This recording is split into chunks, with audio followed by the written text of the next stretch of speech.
माशाल्लाह जज़ाकल्लाह।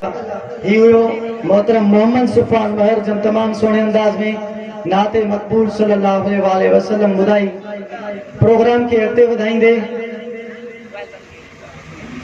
इन शेर सां त ये है जुर्म अगर वतन मिट्टी से मोहब्बत, है जुर्म अगर वतन मिट्टी से मोहब्बत तो ये जुर्म सदा मेरे हिसाबों में रहेगा। प्रोग्राम के अॻिते वधाईंदे असन जो महिरबानी। असी हाल दिल जो ॿुधाइण था चाहियूं, असी हाल दिल जो ॿुधाइण था चाहियूं, वरी चैन पंहिंजो लुटाइण था चाहियूं। ही महफ़िल असांजे इरादनि जो मज़हर, असी हाणे महफ़िल मचाइण था चाहियूं। आउं गुज़ारिश कंदुसि जमियत तलबा इस्लाम यूनिट वधण महर जे अमीर मोहतरम समीउल्लाह अमर जन खे त उहो स्टेज तरफ़ अचनि ऐं आयल महिमाननि जी शान में भरीका अचवनि ऐं शुक्रिया अदा कनि। मोहतरम समीउल्लाह अमर।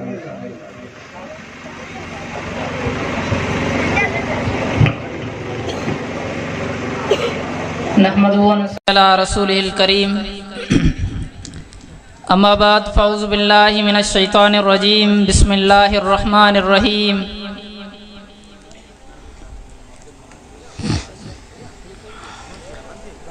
इय्याक नअबुदु व इय्याक नस्तईन। सदक़ल्लाहुल अज़ीम। क़ाबिल सद एहतराम मौजा ज़िंदगीअ जे संवारण जा साथियो ऐं मुंहिंजा हम मिशन साथियो, हिन इजलास में तमाम मुअज़्ज़िज़ीन हज़रात, मुंहिंजी क़यादत जमीयत उलमा इस्लाम यूनिट वधणमर ऐं उस्ताद मुहतरम हज़रत साईं अब्दुल हामिद शेख साहब दामत बरकातुहुमुल आलिया, सभिनी खे मुंहिंजे तरफ़ों अस्सलामु अलैकुम व रहमतुल्लाहि व बरकातुहू।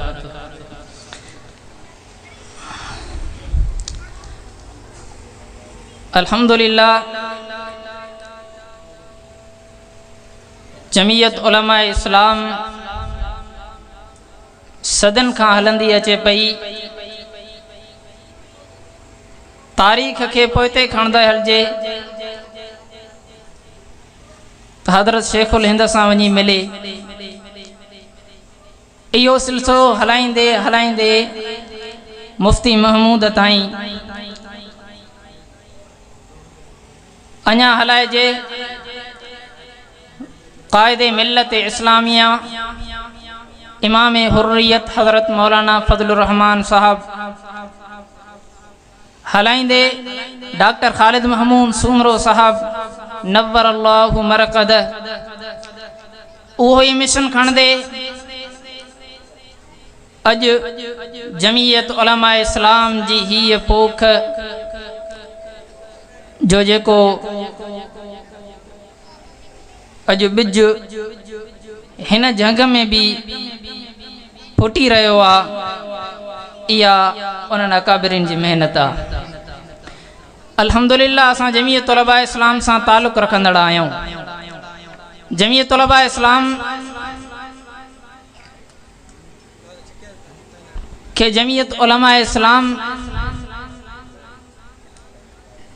बणायो सरपरस्ती जमीयत उलमा इस्लाम जी। हालांकि जेकॾहिं असांखे ईअं छॾियो वञे हा त शायदि असां इहा राह न वठी सघूं हा। ही ज़िंदगीअ जा खोड़ अहिड़ा रस्ता आहिनि, असां ॾिसूं था असां जेतिरा साथी आहिनि, दोस्त आहिनि, उन्हनि सां मोहबतूं बि आहिनि, कचहरियूं बि आहिनि, लेकिन उहा राह जेकी असांखे ॾिनी आहे पंहिंजी क़यादत अॼु उहा उन्हनि में नज़र नथी अचे।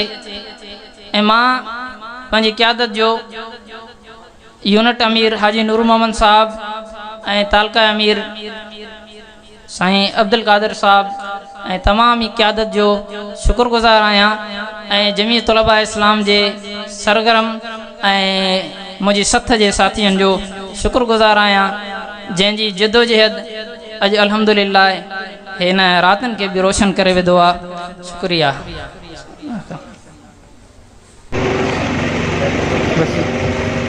یہ ہوयो مولوی سلیم سمیع اللہ جے مہمانن جو شکریہ ادا کयो हाणे मां तकरीबी सिलसिले खे स्टार्ट कंदे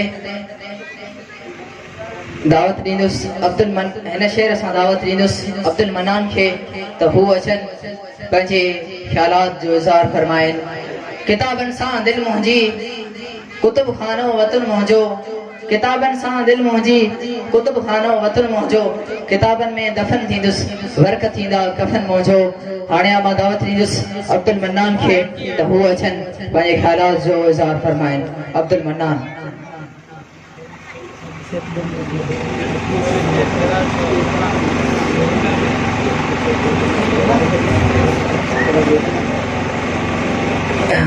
हिकिड़ो तव्हां रील ॿुधी छॾियो जेके स्पीचनि वारा आहिनि हे जेको बलिफ लॻल आहे इहो 5 मिंटनि खां 5 मिंट पूरा थींदा इहो बलिफ खे ऑफ कयो पहिरियों बलिफ ऑन कयो वेंदो 5 मिंट गुज़रंदा बलिफ ऑफ कयो वेंदो उनजे करे टाइम जी पाबंदी दोस्त करें महिरबानी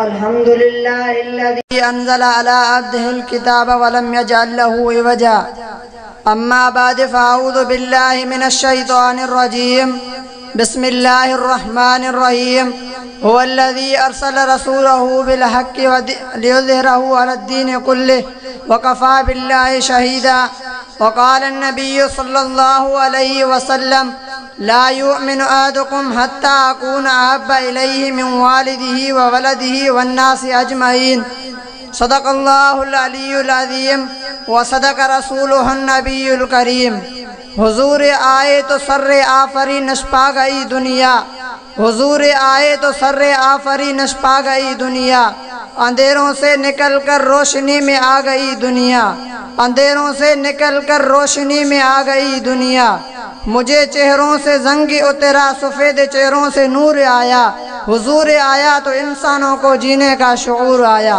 مجھے واجب الاحترام اور معزز مہمان گرامی السلام علیکم ورحمۃ اللہ وبرکاتہ مجھے عزیز دوستو اج جے موضوع جے متا مونکے ڳالهائڻ جو موقع ملو ہے وہ ہے نظام مصطفیٰ ایک اڑو موضوع ہے اڑو عظیم موضوع ہے جو اللہ تبارک و تعالی حضور علیہ الصلوۃ والسلام جی مدح میں حضور علیہ الصلوۃ جی نظام میں پنجے قرآن مجید کے آسمان تا نازل کयो وہ 23 سالن میں نازل دیو یعنی اللہ ان قرآن جا شارع آیا اور ان کا بعد میں قرآن جا مفسر آیا حدیث جا محدث آیا مفقہ آیا ہلندا پہ اچن نظام مصطفیٰ جی تعریف تھیندی بھی اچے اج تائیں بھی تھیندی دی اچے اڑے نظام مصطفیٰ جی عظیم موضوع کے مکے 6 منٹن میں بیان کرنے جو موقع ملو ہے ان نظام مصطفیٰ جڑے عظیم موضوع کے ان 6 منٹن میں بیان کرن سموری کائنات کے ایک مٹکے میں بند کرنے جے مترادف آئے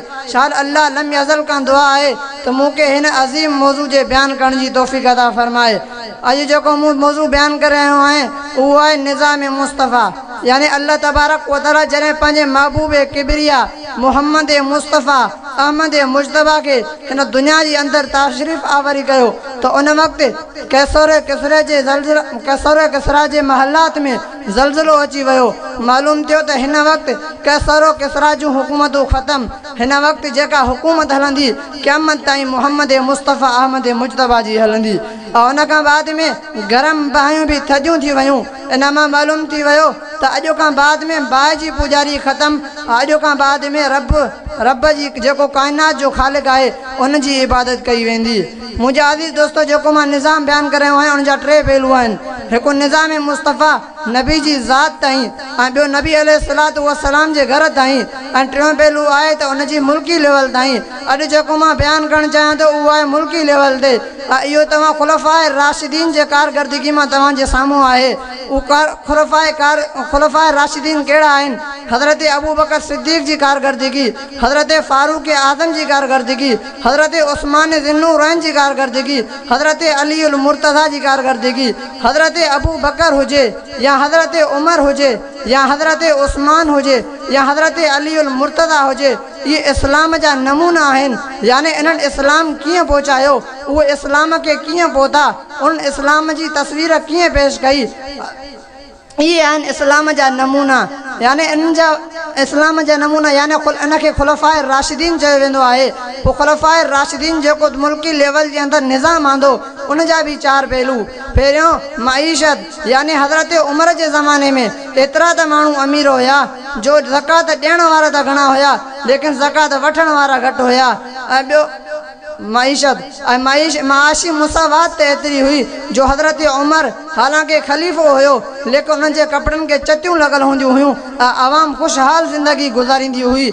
ऐं ॿिए नंबर ते त अमुन इहो हुयो जो हज़रत उमर रज़ी अल्लाह ताला अन्हा फरमायो जेकरे मके खां या मदीने खां का औरत ज़ेबो ज़ीनत करे ऐं संभरी करे जेकॾहिं सफ़र करे कूफे ताईं या फारस ताईं उनखां कोई बि पुछण वारो न हूंदो त तूं कारे थी वञे ऐं तूं कीअं वञे थी। ऐं 3 नंबर ते आहे त निज़ाम जी इशाअत करणु। निज़ाम जी इशाअत यानी हज़रत उमर रज़ी अल्लाह ताला अन्हा पंहिंजे किताब जी नबी अलैहिस्सलातु वस्सलाम जे निज़ाम जी इशाअत 10 लख मुरबा मील ताईं पहुचाई।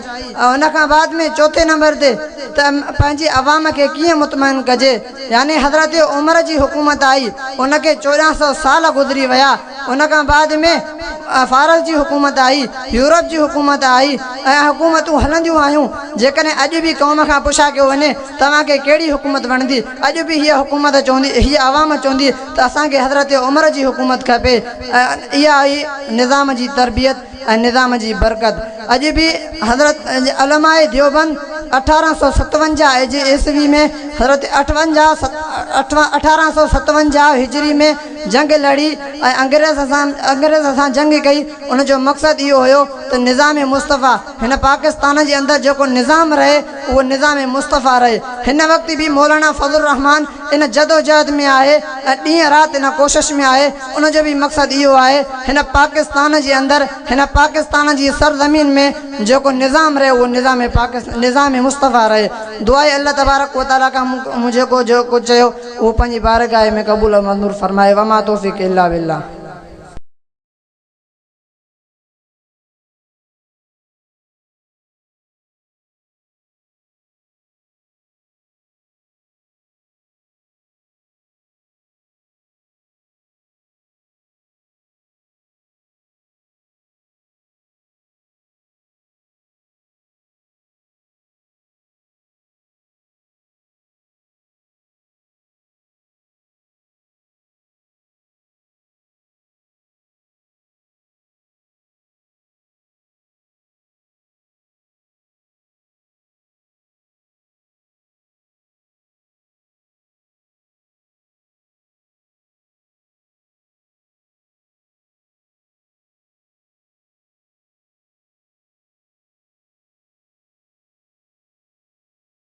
सल्ली अला रसूलिल करीम अम्मा बाद फ़ाउज़ बिल्लाहि मिनश शैतानिर रजीम बिस्मिल्लाहिर रहमानिर रहीम लक़द कान रसूलु फ़ी रसूलिल्लाहि उसवतुन हसना।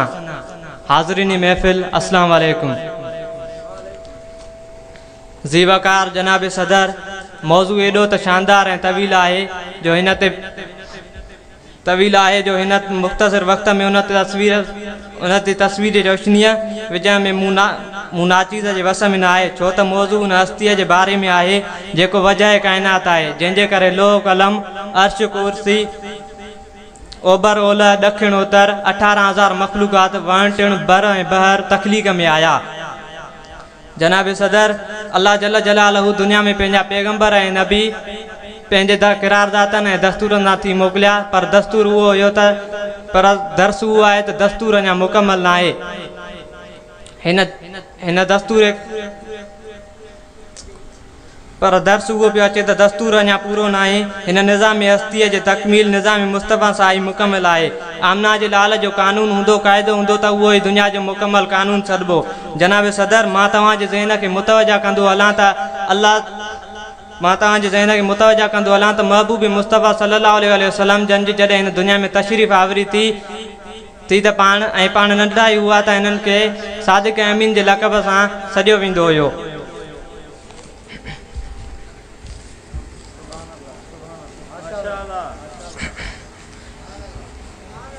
जनाब सदर तारीख़ जा लफ़्ज़ अॼु बि चीखी पिया चवनि त निज़ाम मुस्तफ़ा फ़क़ति हिन ॿिनि ख़ूबियुनि जो सादिक अमीन जो अकास आहिनि। जनाब सदर अज भी रोज़ो नमाज ज़कात हज कुर्बानी इज़्ज़त ऐं एहतराम त खोड़ा आहे पर असीं निज़ाम मुस्तफ़ा जे उन माया नाज़ उसूलन सादिक अमीन खे तरक कयूं वेठा आहियूं त पोइ छो न असांजे हिते कुफुर हावी थींदो ऐं बेहई ऐं फ़ाहिशीअ जूं जलफारियूं थींदियूं। जनाब सदर मूं त तारीख़ में हीअं बि ॾिठो आहे त जंहिं निज़ाम जी पार्लियामेंट मज़बूत हूंदी ऐं जहिड़ीअ तरह ख्वाजा अब्दुल्ला जी लख़्त जिगर आमना जे लाल जा जानसार साहबा जेके हर ॻाल्हि ते लबैक चवण वारा हुआ, सदाकत ऐं इमानत जा पासदार हुआ, त निज़ाम मुस्तफ़ा कंड केरश में गैर मुसलमाननि खे बराबरी ऐं मानायतो मक़ाम ॾींदो पियो वधंदो पियो वियो। पर आहिस्ता आहिस्ता जनाब सदर निहायती अफ़सोस सां चवणो थो पवे त इहे ॿई सदाकत ऐं इमानत जा असूल असांजे निज़ाम मां निकिरंदा हलिया विया त पोइ फस्ताईअ ऐं तंगवली बदमाशी लुटमार आम न थींदी त छा थींदो। जनाब सदर जेकॾहिं असांखे निज़ाम मुस्तफ़ा वरी बहाल करिणो आहे त असांखे उन ॿिनि उसूलनि सदाकत ऐं इमानत खे वरी अपनाइणो पवंदो त पोइ हर बुराई ख़ुदि ब ख़ुदि दूर थी वेंदी। शाइर मशरिक़ अल्लामा इक़बाल पंहिंजे लफ़्ज़नि खे हीअं चयो आहे त कि मोहम्मद से वफ़ा तूने तो हम तेरे हैं, कि मोहम्मद से वफ़ा तूने तो हम तेरे हैं, ये जान चीज़ है क्या लो कलम तेरे हैं। वरी कंहिं जॻह ते मुसलमान ज़मीर खे झिंझोरे हीअं बि चयो आहे त फ़िज़ाए बद्र पैदा कर फरिश्ते आ सकते हैं, फ़िज़ाए बद्र पैदा कर फरिश्ते आ सकते हैं, तेरी नुसरत को कतार अंदर कतार अब भी। जनाब सदर मां आख़िर में ही लफ़्ज़ चई ही पंहिंजी जॻह वठंदुमि। थी हर जॻह सुरहान सरवर काइनात सां, थी हर जॻह सुरहान सरवर काइनात सां, मज़लूम न रहियो कोई निज़ाम मुस्तफ़ा जे अचण सां।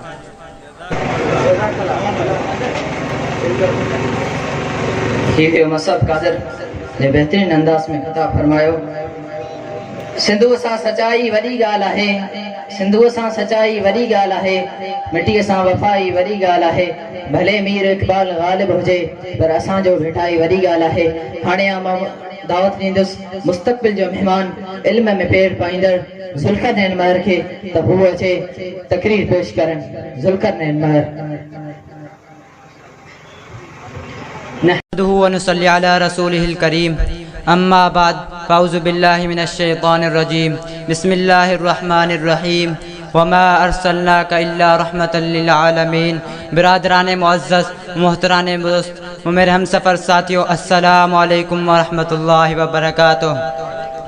मेरे भाइयों दोस्तों, आज जो मुझे किताब मिला है वो निज़ाम मुस्तफ़ा। मैंने किताब में जाके देखा निज़ाम मुस्तफ़ा इतना मुश्किल है कि किसी शायर ने कहा कि बात करनी है तो करो निज़ाम मुस्तफ़ा पर, अगर तुम्हें चलना है तो चलो निज़ाम मुस्तफ़ा पर, अगर तुम्हें चलना है तो चलो निज़ाम मुस्तफ़ा पर, अगर तुम्हें लिखना है तो लिखो निज़ाम मुस्तफ़ा पर, क्योंकि तुम्हें बात करनी है निज़ाम मुस्तफ़ा पर। मेरे भाइयों दोस्तों, आज का मौजू बड़ा औखा है। मैंने किताबों में ढूंढा, बहुत से मेरी ज़ुबान पागल हो गई, लेकिन मैं जब गया तो आलम इंसान अंधेरों में डूब चुका था। लोग अपनी राह मंजिल को भूल चुके थे। उस आलम हस्ती का इंतज़ार था, उससे निजात पाने के लिए जैसे इंसानों के लिए रहमत बनाकर भेजा गया, वो इंसान जैसे तमाम लोगों को फ़ायदा उठाना था। मेरे भाइयों दोस्तों, आप सल्लल्लाहु अलैहि वसल्लम 6 हिजरी में मक्का मुकर्रमा के लिए इरादा किया तो ये इरादा नहीं था कि हम आप सल्लल्लाहु अलैहि वसल्लम कुफार मक्का के साथ कत्ल क़िताल का इरादा करें, नहीं, बल्कि आप सल्लल्लाहु अलैहि वसल्लम कुफार ने ये बात की कि हम इनको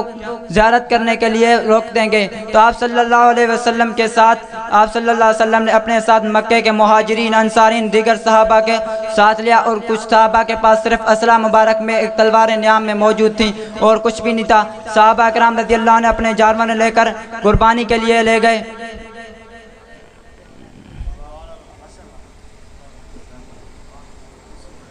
लाइट क्यों जलाई?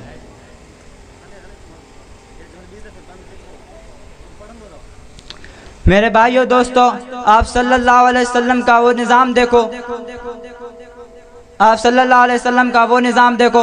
जब एक बुढ़ी के साथ जाते हैं तो बुढ़ी अपने सर पर वो गठड़ी उठा के ले जाते हैं। जब आप सल्लल्लाहु अलैहि वसल्लम जाते जाते उस बुढ़ी के पास जाते हैं, उस बुढ़ी का वो गठड़ी आपके सर पे उठाते हैं तो बुढ़ी बोलती जाती है, नबी करीम सल्लल्लाहु अलैहि वसल्लम के खिलाफ अल्फाज बोलती है। अगर आप सल्लल्लाहु अलैहि वसल्लम इस बुढ़ी को कुछ और अल्फाज बोलते तो आप सल्लल्लाहु अलैहि वसल्लम का सारा निज़ाम धर्म भरम हो जाता। ये बात मैंने याद की कि उस बुढ़ी को क्यों नहीं बोला, क्योंकि आप सल्लल्लाहु अलैहि वसल्लम को अपने अल्लाह तबारक व तआला ने वमा अर्सलनाका इल्ला रहमतल लिल आलमीन बनाकर भेजा था कि आप रहमतल लिल आलमीन العالمین نے جان کے لیے رحمت بنا کر بھیجے ہیں. آپ کسی کو کچھ بھی الفاظ نہیں بولیں گے. تو آپ صلی اللہ علیہ وسلم سے اس بڈھی نے جب بولا آپ بیٹا یہاں پہ رکھ دو, تو اس بڈھی نے کہ الفاظ نبی کریم صلی اللہ علیہ وسلم نے سنے. اور بڈھی نے بولا آپ کون ہو؟ بولا آپ کا میرے ساتھ کچھ نہیں جائے. بولا آپ کون ہو؟ بولا میں کوئی بھی ہوں, تمہارا کچھ نہیں جائے میرے ساتھ. بولا آپ کون ہو؟ آپ اپنا نام بتا. بولا میں وہ محمد ہوں جیسے تو گالی دیتے آ رہی ہے. بولا مجھے ابھی کلمہ پڑا, قدموں میں گر پڑی. میرے اس بڈھی کے قسم کھاتا ہوں اس بڈھی کا جس نے محمد مصطفیٰ کے پاس کلمہ پڑا. ہم تو یہ دیکھتے ہیں, نظام کو دیکھتے ہی نہیں ہیں. محمد مصطفیٰ کا نظام کیا تھا, کیا چلنا تھا, کیسے تھا. ایتھنز کے باشندوں کو دیکھو, فیثاغورس کو دیکھو, سقراط کو دیکھو. میں نے جب ایسے باتوں میں چلا گیا کتاب میں تو مجھے بہت ملا کہ نظام مصطفیٰ بہت اچھا ہے. میرا دماغ پھر گیا جب میں نے یہ کتاب ڈھونڈی اور مجھے کتاب بہت مشکل سے ملی. وما علینا الا البلاغ المبین.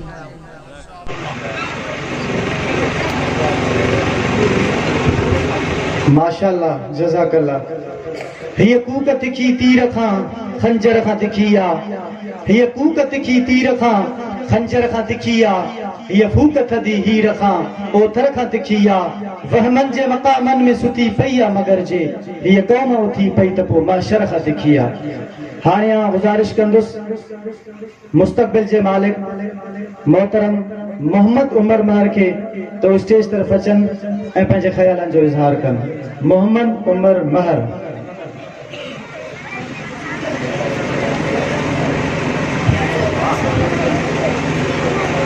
الحمد لله وحده والصلاة والسلام على من لا نبي بعده. أما بعد, قال الله تبارك وتعالى في القرآن المجيد والفرقان الحميد. بسم الله الرحمن الرحيم. إنك لعلى خلق عظيم. صدق الله العظيم. حضور آئے تو سر آفری نشپا گئی دنیا, حضور آئے تو سر آفری نشپا گئی دنیا. اندھیروں سے نکل کر روشنی میں آ گئی دنیا, اندھیروں سے نکل کر روشنی میں آ گئی دنیا. بجھے چہروں سے رنگ اترا, بجھے چہروں سے رنگ اترا, ستے چہروں پہ نور آیا. بجھے چہروں سے رنگ اترا, ستے چہروں پہ نور آیا. حضور آئے تو انسانوں کو جینے کا شعور آیا. صدر مجلس, مہمان غرامی, صاحبان جج, السلام علیکم ورحمۃ اللہ وبرکاتہ. سامعین گرامی, جائنوان تے ماں کچھ چند گالیوں عرض رکھن چاہیں تو وہ موضوع ہے نظام مصطفیٰ صلی اللہ علیہ وسلم. نظام مصطفیٰ ایک اڑو وسیع موضوع ہے جنجے پہلو مجا ایک پہلو اخلاق مصطفیٰ آہے. اخلاق مصطفیٰ شاہ ہے. امی عائشہ رضی اللہ تعالیٰ عنہ کا پشا کہی وئی تا اخلاق محمد صلی اللہ علیہ وسلم جو اخلاق شاہ ہے. تا امی عائشہ رضی اللہ تعالیٰ عنہ فرمایو تا مجھے آقا جو اخلاق سمورو قرآن پاک آئے. اگتے ہلو تو حضور پاک صلی اللہ علیہ وسلم کے جڑیں اللہ تبارک و تعالی نبوت جو تاج پر آیو, توحید جو پیغام, توحید جو حکم ڈنو تو حضور انور صلی اللہ علیہ وسلم ان کا پہریاں پنجو کردار, پنجو اخلاق ऐं کردار پیش کیو. پنجو اخلاق ऐं کردار پیش کیو. ایک پہاڑ تے مشرق مکہ قریب رشتہ دارن ऐं کافرن کے گڈ کرن جمع کرن جو حکم کیو. تو سمورا جنے تے گڈ تھیا تو حضور پاک صلی اللہ علیہ وسلم پشادہ کرن تو ماں تواں کے یہ چواں تے ہن پہاڑ جے پٹھیاں ایک وڈو لشکر اچے تو وہ تاں تے حملے آور آہے. شاہ تواں ان گال تے تسلیم کندو. مشرق مکہ ऐं کافر سمورا جے گڈ جمع تھل ہیا ایک ہی زبان بیک وقت یہ چون لگا تواں صادق الامین آیو, تواں کریں کوڑ نہ گلایو, تواں جی زبان کریں کوڑ نہ گلایو, تو سمورا تواں جی زبان کریں کوڑ نہ گلایو ऐं تواں امانت دار آیو, تواں کریں خیانت نہ کئی. تو ان میں معلوم تھو تو مجھے آقا محمد صلی اللہ علیہ وسلم جے کردار اخلاق ऐं کردار جی گواہی کافر ऐं مکی جا مشرک پیا ڏین. وآخر دعوانا ان الحمد للہ رب العالمین.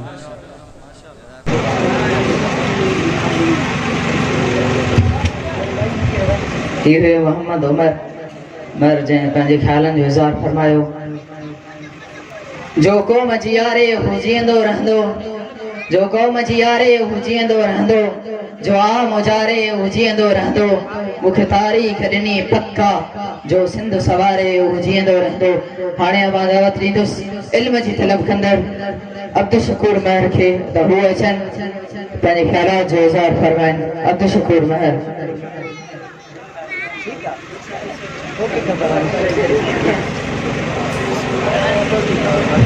بسم اللہ الرحمن الرحیم. سب سے پہلے اس پنڈال میں بیٹھے ہوئے سب دوستوں کو میری طرف سے السلام علیکم ورحمۃ اللہ وبرکاتہ. مجھے آج جس موضوع پر بات کرنے کا موقع ملا ہے وہ ہے نظام مصطفیٰ. کیا آپ کو پتا ہے کہ نظام مصطفیٰ کیا ہے؟ نظام مصطفیٰ وہ جو قرآن سے ثابت چلے مومن جو اس پر تو اس کا ہے ایمان ثابت. میں اس کی بات کرتا ہوں جو ہے اسلام سے ثابت. جناب اعلیٰ اسلام اللہ کا قانون ہے اور یہ دین اس کی صداقت و عدالت کی ستند دلیل ہے. اللہ تعالیٰ نے اسلام کی اشاعت و تبلیغ کے لیے پاک اور معصوم شخصیات کا انتخاب کیا اور ان سے اسلام کی نفاذ کا عہد لیا. ہر صاحب نے اپنا عہد پورا کیا اور یہ دور یوں ہی اپنی بہاریں دکھاتا چلا گیا. انسانیت کی پرواز کے لیے جناب محمد بن عبداللہ کو خاتم الانبیاء کا مفرس لقب دے کر انسانیت کو 4 چاند لگا دیے گئے.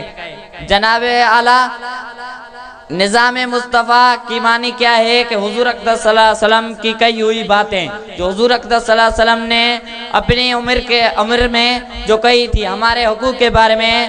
ویسے تو بہت ساری باتیں کہی ہیں لیکن میں آج آپ کو حضور اقدس صلی اللہ علیہ وسلم کی کچھ باتیں بتاؤں گا جو ہمارے لیے حضور اقدس صلی اللہ علیہ وسلم نے بتائی تھی. ہر شخص کو ایسے حقوق دیے جائیں کہ اس کو شکوہ کی گنجائش باقی نہ رہے. ہر شخص کو ایسے حقوق دیے جائیں کہ اس کو شکوہ کی گنجائش باقی نہ رہے. مزدور کو پسینہ خشک ہونے سے پہلے اپنی مزدوری دی جائے. مزدور کو پسینہ خشک ہونے سے پہلے مزدوری دی جائے.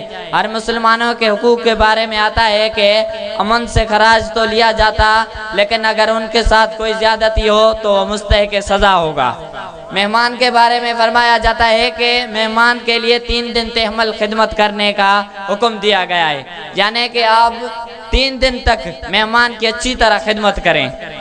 ویسے تو وہ 1 دن یا 2 دن ہمارے پاس ہوتا ہے لیکن ہمارے اسلام میں ہے کہ 3 دن تک اس کی تحمل یعنی کہ اس کی اچھی خدمت کی جائے. آگے اللہ تعالیٰ انسان کی تکریم کے لیے اللہ تعالیٰ نے فرمایا وَلَقَدْ كَرَمْنَا بَنِي. اللہ تعالیٰ نے انسان کی تکریم کے لیے ضوابط پیدا کیے کہ اگر کوئی ایک شخص کسی کا ناحق ہاتھ کاٹ لے تو اس کا 50 اونٹ جرمانہ ادا کرنا ہوگا. لیکن اگر وہی شخص کسی کو تکلیف دینے کے لیے چوری کرتا ہے تو وہ اس کا بطور جرمانہ وہی ہاتھ کلائی سے کاٹ دیا جائے گا. لیکن اگر وہ ایسا نہیں کرے گا تو نظام مصطفیٰ اور نظام اسلام کی تحت اسے ہاتھ کٹوانا ہوگا. آخر میں یہ شعر پر اپنی جگہ لوں گا کہ محمد سے تو نے وفا تو ہم تیرے ہیں. کہ محمد سے تو نے وفا تو ہم تیرے ہیں. یہ جہاں چیز ہے کیا لوح و قلم تیرے ہیں. ماشاءاللہ جزاک اللہ. مرنداسوں مگر ملک کے آزاد کنداسوں مرنداسوں مگر ملک کے آزاد کنداسوں سینن کے ستمگر اسی فولاد کنداسوں ورثے میں چھدی داسی نہ پوین جے غلامی جن کوڑ میں کمزور نہ اولاد کنداسوں. پروگرام کے اکتے ودائیں دے آؤ گزارش کندس محترم حماد اللہ اعجاز مہر صاحب جن کے تو اسٹیج طرف اچن ہے پنجے خیال جو اظہار کرن. محترم حماد اللہ اعجاز مہر.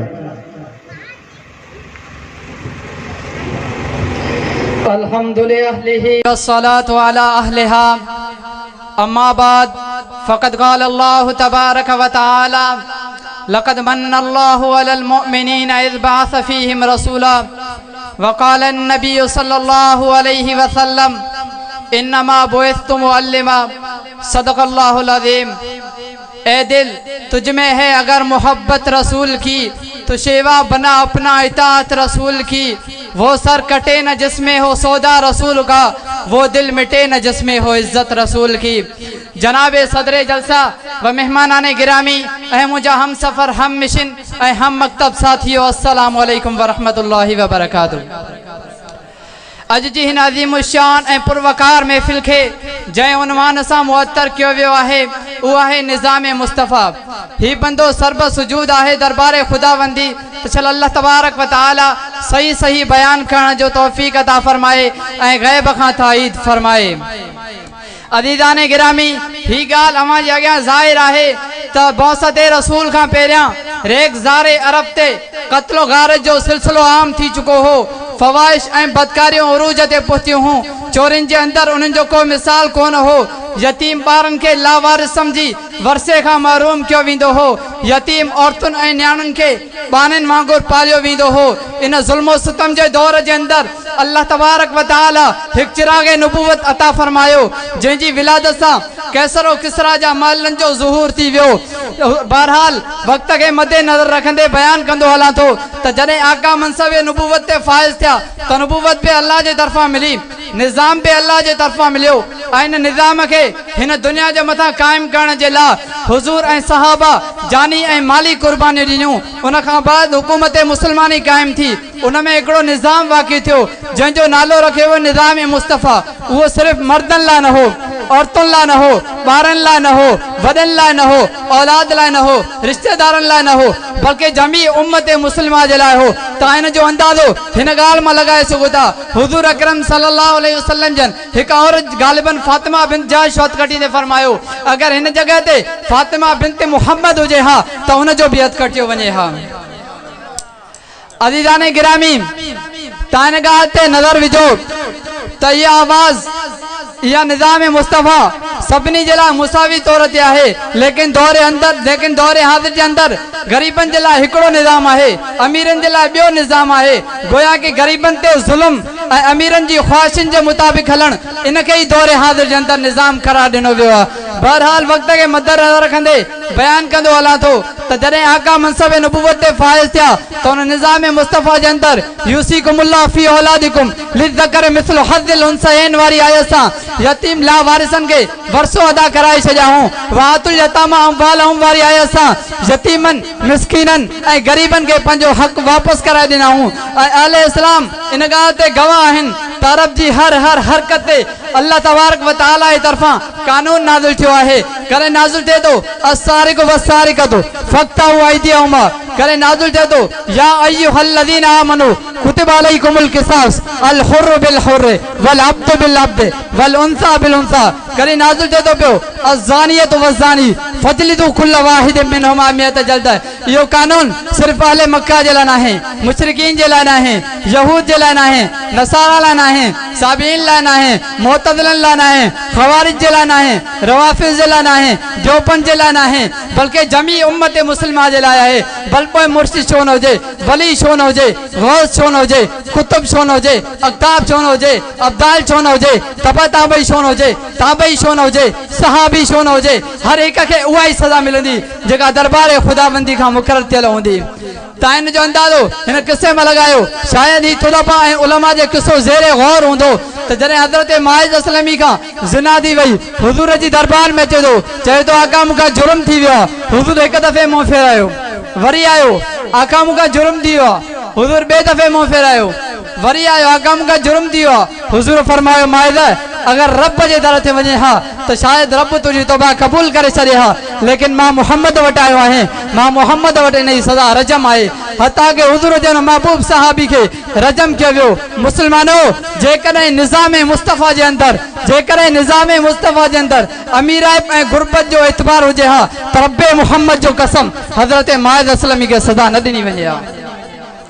लेकिन दौरे हाज़िर जा उहे हुकुमरान जंहिंखे निज़ाम जे नून जी ख़बर न आहे, जंहिंजी हुकूमत जे अंदरि औरतूं रस्तनि रोडनि ते नचनि थियूं पियूं, जंहिंजी हुकूमत जे अंदरि मेरा जिस्म मेरी मर्ज़ी जो नारो लॻायो थो वञे, जंहिंजी हुकूमत जे अंदरि फ़वाहिशूं हलियूं थियूं पियूं, उहे निज़ाम मुस्तफ़ा जे क़ाइमु करण जी दावा करनि था। ख़बरदार, निज़ाम मुस्तफ़ा खे उहो ई क़ाइमु करे सघे थो जंहिंजूं पेशानियूं रातिनि जो मुसल्ले ते हुजनि, ॾींहंनि जो जज़्बा जिहाद में हुजनि। तव्हां नज़र कयो सैयदना सिद्दीक़ अकबर जी तरफ़ जॾहिं मुनकिरीन ज़कात पैदा थियनि था, ऐलान जंग कयो आहे, हज़रत उमर रोकियो, साईं वक़्तु तमामु खुलो आहे, सिपाही घटि आहिनि, इन करे अकल जी बि इहा ई तक़ाज़ा आहे त जंग न कई वञे। सैयदना सिद्दीक़ फरमायो, या उमर अंत जब्बारुन फिल कुफ्र व खव्वारुन फिल इस्लाम, तू कुफ्र में त वॾो बहादुर हुएं, भला इस्लाम में सुस्त थी वियो आहे छा? हुन ते सैयदना सिद्दीक़ अकबर फरमायो, जेको निज़ाम मुस्तफ़ा जो मुनकिर आहे उन सां ऐलान जंग आहे। बहरहाल मां ही शेर चई करे पंहिंजी जगह वठंदुसि। क्या करें दिल रुबा बन के आया, क्या करें दिल रुबा बन के आया, रूह अर्दो समा बन के आया, सब रसूल खुदा बन के आए, वो हबीब खुदा बन के आया, मेरी आमिना का दुलारा, हलीमा की आंखों का तारा, शिकस्ता दिलों का सहारा, बेबसों की दुआ बन के आया, निज़ाम खुदा लेके आया, जिसकी कुदरत में ऐसा सजाया, जिसमें तखलीक को रिश्क आया, जिसका रुतबा किसी ने न पाया, वो खुदा की रजा बन के आया, निज़ाम मुस्तफ़ा बन के आया। वस्सलाम वमा अलैना इल्लल बलाग।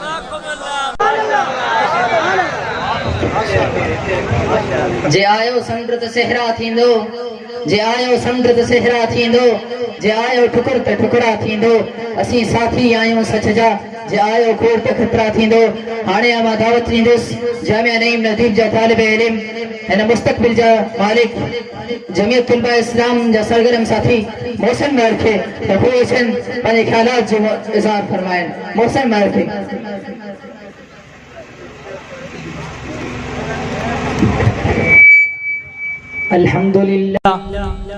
अल्हम्दुलिल्लाह वकफ़ा वस्सलातु वस्सलामु अला मन ला नबिय्य बअद। अम्मा बाद फ़अऊज़ु बिल्लाहि मिनश शैतानिर रजीम। बिस्मिल्लाहिर रहमानिर रहीम। वमा अर्सलनाका इल्ला रहमतल लिल आलमीन।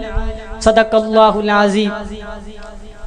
हर नबी ने खुदा को चाहा, हर नबी ने खुदा को चाहा, खुदा ने खुद मुस्तफ़ा को चाहा। दुरूद व सलाम पढ़ो उस आका पर जिस आका ने इस उम्मत को चाहा। जनाबे सदर इजलास, मेहमान खास निज़ाम मुस्तफ़ा सल्लल्लाहु अलैहि वसल्लम जे तकमील जा रूहे रवां नौजवान साथियों, अस्सलामु अलैकुम व रहमतुल्लाहि व बरकातुहू।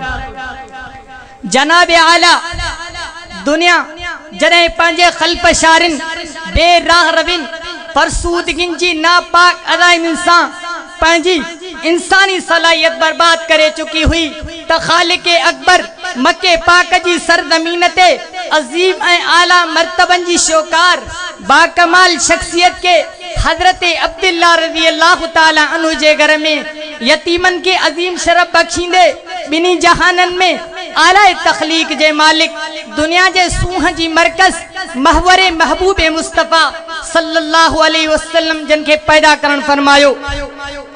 सरवरे कायनात सल्लल्लाहु अलैहि वसल्लम जो जन्म ॼण त निज़ाम मुस्तफ़ा सल्लल्लाहु अलैहि वसल्लम जो बुनियाद पवण आहे। कैसर व कुसरा जे बादशाह तुंहिंजो सिज लही वियो, बाग़ जे पूजारिन उन्हनि रात पंहिंजे शिरक जे शोले के विसामंदो ॾिसी अचरज खाधो।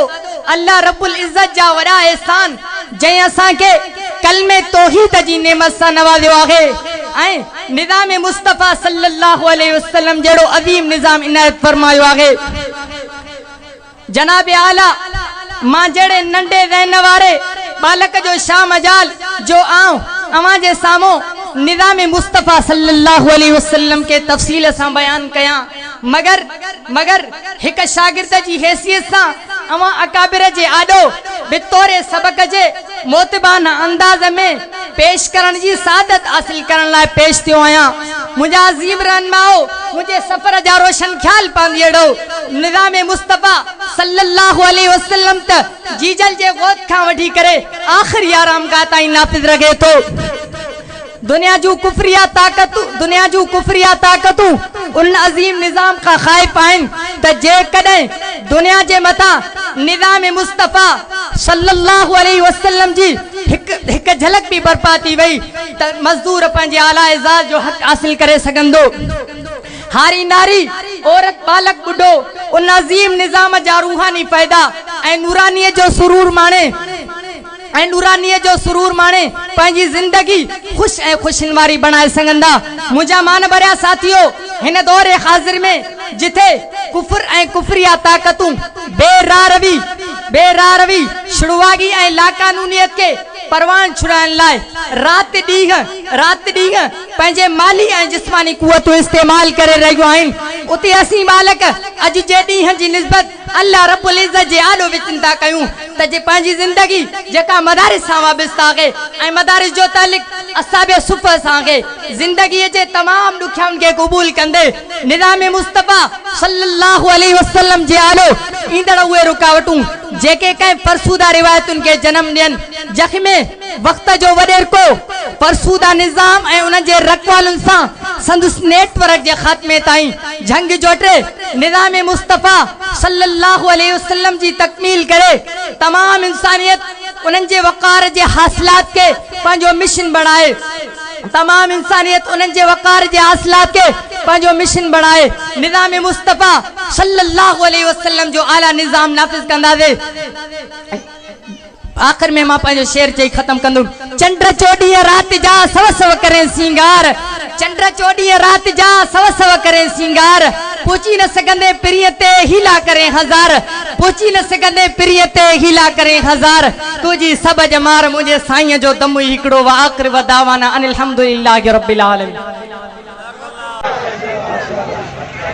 माशाअल्लाह जज़ाकल्लाह।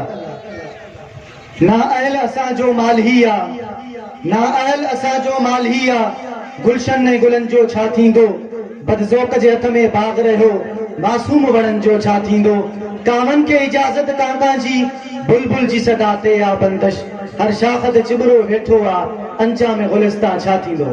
हाणे गुज़ारिश कंदुसि तालिब इल्म मोहतरम ज़ियाउर रहमान महर साहब के तो स्टेज तरफ अचन ऐं पंहिंजे ख़्यालनि जो इज़हार कनि। मोहतरम ज़ियाउर रहमान महर।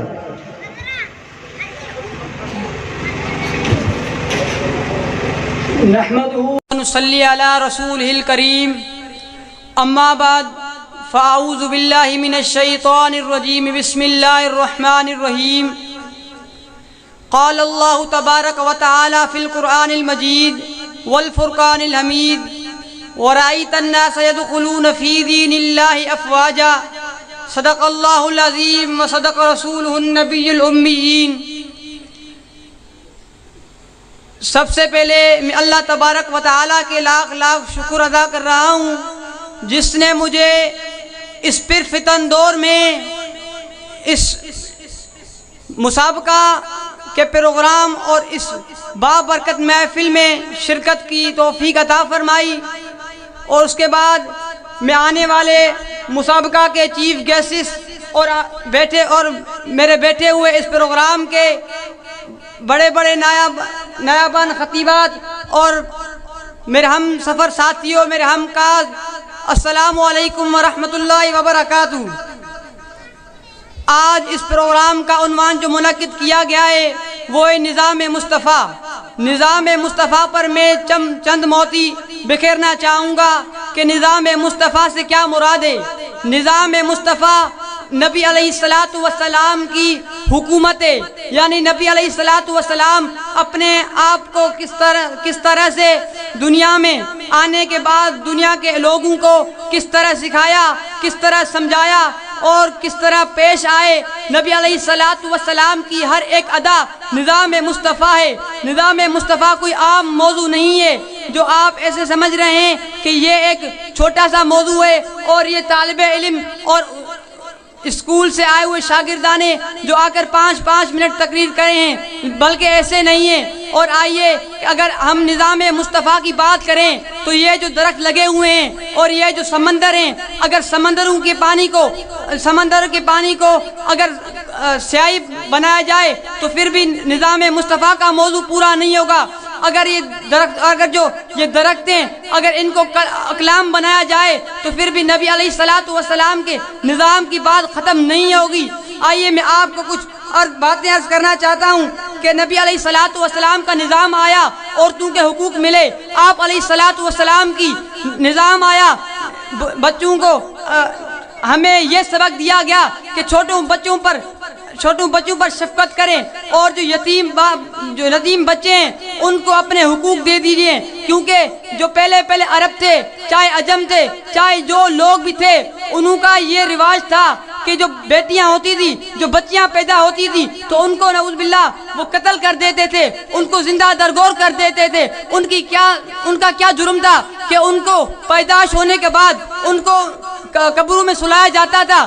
جب میرے آقا دو جہاں حضرت محمد مصطفیٰ احمد مجتبی صلی اللہ علیہ وآلہ وسلم آئے تو اپنے عورتوں کو اپنے حق ملے۔ اور آئیے ہمیں نظام مصطفیٰ کیا سکھلاتا ہے، میں آپ کو بتاؤں کہ نظام مصطفیٰ ہمیں بڑوں کا ادب سکھلاتا ہے، اور نبی علیہ الصلوۃ والسلام کی پوری زندگی ہمیں یہ سبق دیتی ہے کہ اگر ہم نبی پاک صلی اللہ علیہ وسلم کے نقش قدم پر چلیں گے تو ہم کامیاب ہیں۔ دیکھیے حضرت ابو بکر صدیق رضی اللہ تعالی عنہ کو وہ کیوں کامیاب ہوئے، ان کا اتنا درجہ کیوں ہوئے، ان کا اتنا رتبہ کیوں ہوئے؟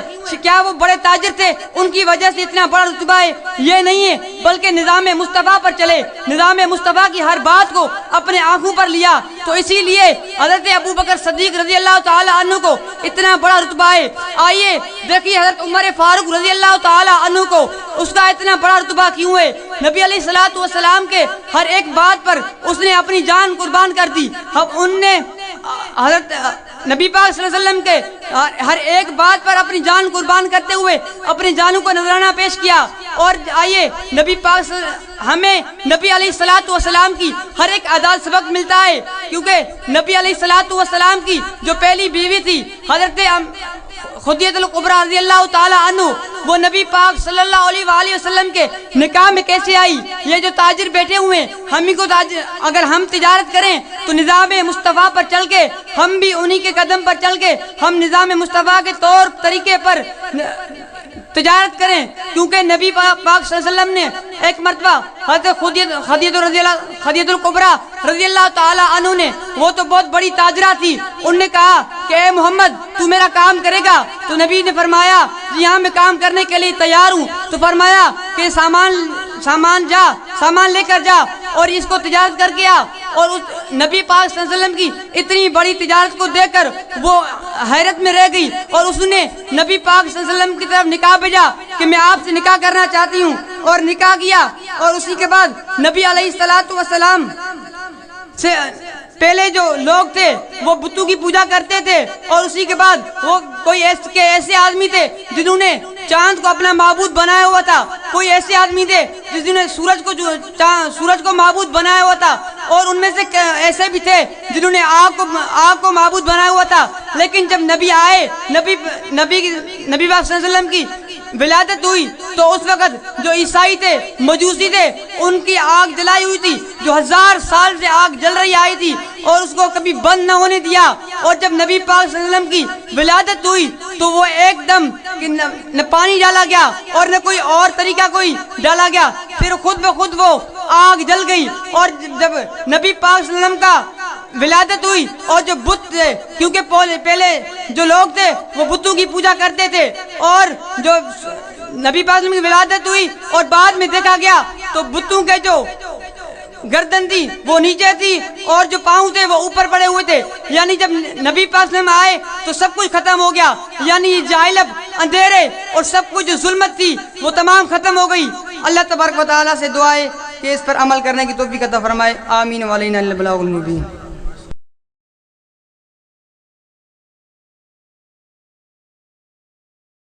پیرو سائیں کاری حرت پیرو سائیں کیے چواں ہتے خیرو سائیں کوندر مونجی سندھ جا کوسچن لاشن جا ہتے دھیر ہیں سائیں کیے چواں ہتے خیرو سائیں۔ ہانے اما دعوت لیندس مستقبل جو مالک جمعیت طلبہ اسلام سا تعلق رکھندر موجو سرگرم ساتھی نیک محمد مہر کے بہو جن خیالن جو اظہار فرمائیں۔ نیک محمد مہر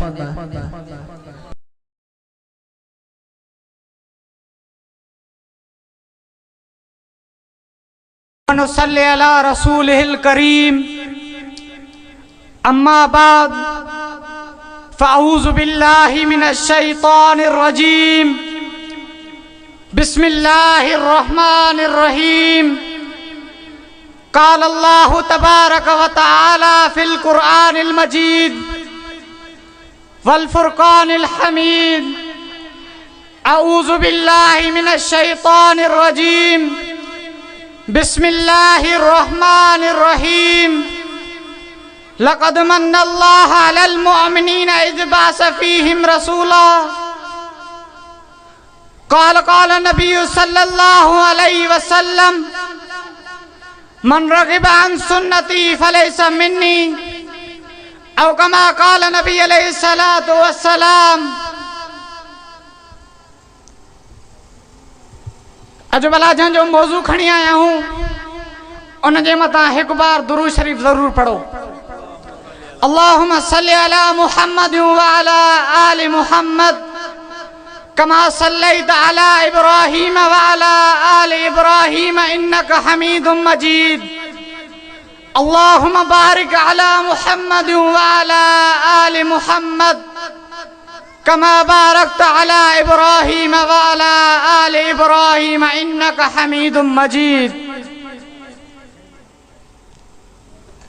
قابل صدر جلسہ اور مہمانان خاص اور میرے غیور ہم سفر ساتھیوں، السلام علیکم ورحمۃ اللہ وبرکاتہ. آج میں اجماع سنت نبی کا بعد جمعیت طلباء اسلام دے طرفاں یہ موضوع ڈنو ویو ہو تو شاید نظام مصطفیٰ ہوجے. ڈیاں جو ڈیاں گزری ویندہ، راتن جو راتوں گزری سگن جو، لیکن نظام مصطفیٰ آنیا گھنوں مت اکتے آ. ارباب نظر کو کوئی ایسا نہ ملے گا، ارباب نظر کو کوئی ایسا نہ ملے گا، بندے تو مل جائیں گے مگر مولا نہ ملے گا. ثانی تاریخ اگر ڈھونڈے گی ثانی محمد، ثانی تو بڑی چیز ہے مگر سایہ نہ ملے گا. قابل صدر احترام، آج جو موضوع ہے نظام مصطفیٰ. جڏهن मां तारीख़ जे औराकनि जो मुतालो कयमि त मूंखे तारीख़ जे औराकनि मां ख़बर पई त हुज़ूर अकरम सल्लल्लाहु अलैहि वसल्लम जे अचण खां पहिरियां कुफ्र जी बादशाही हुई. कंहिं औरत खे पर्दो कोन हुयो, शरीयत मुस्तफ़ा निज़ाम मुस्तफ़ा कोन हुयो. यानी हर एक जो अकेलो खुदा, हर एक जगह नफ़ो वठे पियो उन्ही जो उहो खुदा. लेकिन जॾहिं आमना जो लाल इमामुल अंबिया सरकारे दो आलम हिन दुनिया जे अंदर आया, निज़ाम मुस्तफ़ा खणी आया, कमाल मुस्तफ़ा भी खणी आया त जमाल मुस्तफ़ा भी खणी आया. नबी अकरम सल्लल्लाहु अलैहि वसल्लम जे अचण खां बाद मुशरिकनि जे दौर में जेके न्याणू हैवाननि वांगुरु उन्हनि खे इज़त कोन मिलंदी हुई. हुज़ूर अकरम सल्लल्लाहु अलैहि वसल्लम जे अचण खां बाद उन्हनि औरतुनि खे औरत वारो लक़ब मिलियो, यानी बादशाही वारो, उन्हनि खे पर्दे वारो, शरीयत वारो उन्हनि खे लक़ब मिलियो. औरत जी माना ई पर्दो आहे. ज़माने हाल जे अंदर अवां नज़र कयो, इहे औरतूं, इहे इन मसलक जूं, इहे कलमो पढ़ंदड़ वारियूं, ला इलाहा इल्लल्लाह मुहम्मद रसूलुल्लाह जूं पढ़ंदड़ औरतूं, इहे ई ज़माने हाल जे अंदर अवां जे साम्हूं आहिनि. ऐं अवां जे साम्हूं वीसीआरनि ते महफ़िलुनि में अवां जे साम्हूं बि नचनि थियूं. छा उन्हनि औरतुनि निज़ाम मुस्तफ़ा विसारे छॾियो? छा उन्हनि औरतुनि खे एतिरो हया बि न हुयो? जन औरतुनि खे हुज़ूर अकरम सल्लल्लाहु अलैहि वसल्लम जे करे इज़त मिली, उन औरत खे उहो मक़ाम मिलियो. छा उन औरत उन प्यारे प्रिय जो भी ख्याल न कयो? भला पोइ शाइर हीअं बि चवंदो उन औरतुनि जे लाइ, आजादी ये नहीं कि औरत बेहया हो जाए, आजादी ये नहीं कि औरत बेहया हो जाए, फैशन ये नहीं कि औरत बेबका हो जाए, इस्लाम ही है सबके लिए बेमिसल चराग बहनों, रोशनी ये नहीं कि औरत बेजिया हो जाए. वमा अलैना इल्लल बलाग. रोया अची दरा तुझे ते मालिक दुकान तो खणी हथ न तोड़े मरोई पवां थो अची दर तुंहिंजे ते मालिक झुकां थो खणी हथ रातो ॾे मरोई पवां थो करम कर त पंहिंजो मां बिदारो आहियां माफ़ी ॾे मूंखे ख़ताकारो आहियां माफ़ी ॾे मूंखे ख़ताकारो आहियां घणो ई ख़ुदाया गुनहगारो आहियां माफ़ी ॾे मूंखे ख़ताकारो आहियां ॾोहल गुनाहल में ज़िंदगी गुज़री तुंहिंजी इबादत मूंखां विसरी ॾोहल गुनाहल में ज़िंदगी गुज़री तुंहिंजी इबादत मूंखां विसरी बख़्शींदे मूंखे ख़ताकारो आहियां बख़्शींदे मूंखे ख़ताकारो आहियां माफ़ी ॾे मूंखे सज़ावारो आहियां माफ़ी ॾे मूंखे ख़ताकारो आहियां घणो ई ख़ुदाया गुनहगारो आहियां माफ़ी ॾे मूंखे ख़ताकारो आहियां माफ़ी ॾे मूंखे ख़ताकारो आहियां घणो ई ख़ुदाया गुनहगारो आहियां माफ़ी ॾे मूंखे ख़ताकारो आहियां